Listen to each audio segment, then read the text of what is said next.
Rick Chase for being with us today. He, as one of the leaders of the Presbyterian Peace Fellowship and an active peacemaker, has been part of the conversations in the denomination around peacemaking that have eventuated in this General Assembly call to the church to re-engage a conversation around policy and peace, war and peace. And that's my fourth item that I want to report on, but I have three others. So let's begin with item number 1. And I thought there was going to be a cover of the art exhibit catalog. Ta-da! On the screen is the cover of the art exhibit catalog from a nonprofit organization called Common Humanity, which works with Iraqi artists who are currently living in Syria. The Peacemaking Task Force has invited this exhibit to come to this presbytery, and First United Presbyterian Church in Troy is going to be our gallery space. So on Friday night, February the 22nd, between 5 p.m. and 9 p.m., there will be works by Iraqi artists in exile on display, and they are for sale by silent auction. And we hope to have some Middle Eastern treats available as well. On the table in the Commons, there are some gorgeous posters for you to take home with you advertising this art exhibit. If you have not already picked one up, please do take them. They are for you. Item number 2. Also on the table, there is a survey from Presbyterians for Disability Concerns. As they prepare their resource packet for Disability Inclusion Sunday, they're asking for your input and your help in gathering the stories of congregations who have had significant and unique experiences, including persons of differing abilities. If you have a great story to tell in your congregation, please pick up one of those. Your help is requested with the list of questions on the second page. They also are on the table.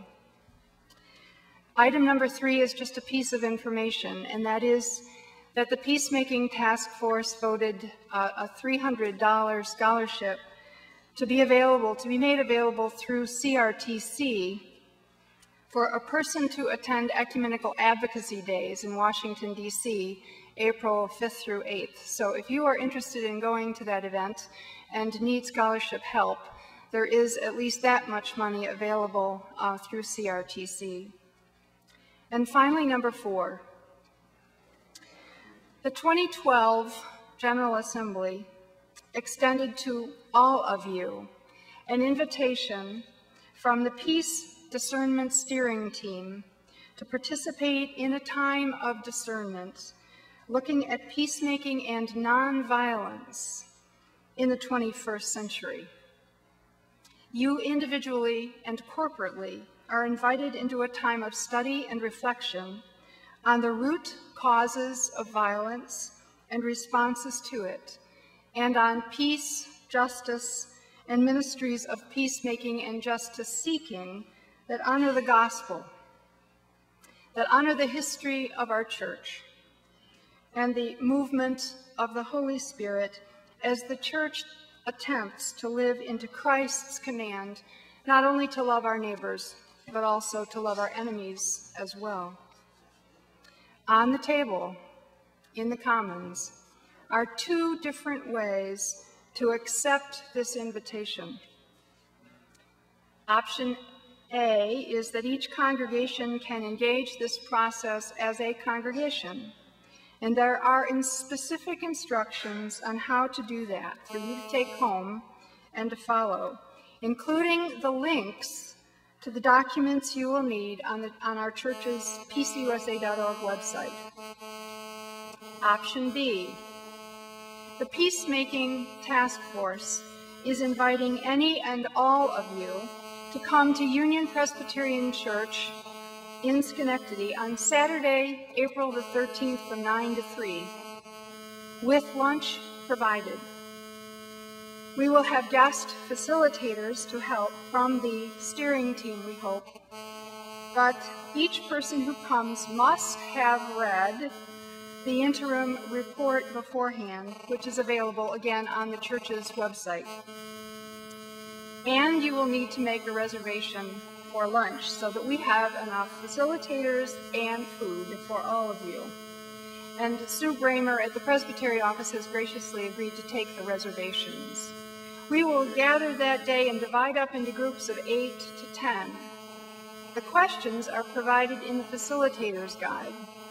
We're not making these up out of whole cloth. Everyone in the denomination participating in this discernment process is answering the same set of questions. In the process, there's a time for individual discernment as well as collective discernment. And the first thing we will do is to go through how to remain Presbyterian as we engage faithfully in disagreement.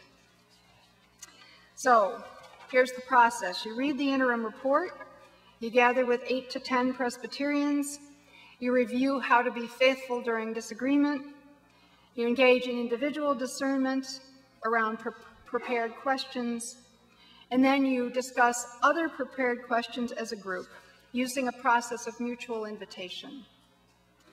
A scribe will be appointed to take the notes with no names. Participants will fill out response forms, facilitators will fill out response forms, and those will be gathered and sent to the steering team. And the steering team hopes to have all these responses by May, and then over the summer and the fall, they will be reading through all of these and finding the places of agreement for the sake of their proposing to the next General Assembly policy recommendations on where Presbyterians are now in their head. You know, historically, we were a just war tradition church. You know that there are pacifist traditions there. And the church is actively seeking, if possible, a third way. Is there a way of nonviolence which might be identified as a third way? So after the responses are turned in, they will be preparing a written report to the General Assembly, and that General Assembly will have obviously options as to what to do with it. If it is approved as amended or in whole, it will then recirculate through the whole denomination between 2014 and 2016 before any final decision is made. So to be part of this discernment process now, your voice will be honored in the process. That is all I need to say, except that we meet on the second Saturday of every month at the Union Presbyterian Church in Schenectady. And we really are open to anyone who feels a call to peacemaking, and we always are looking for new members. Thank you.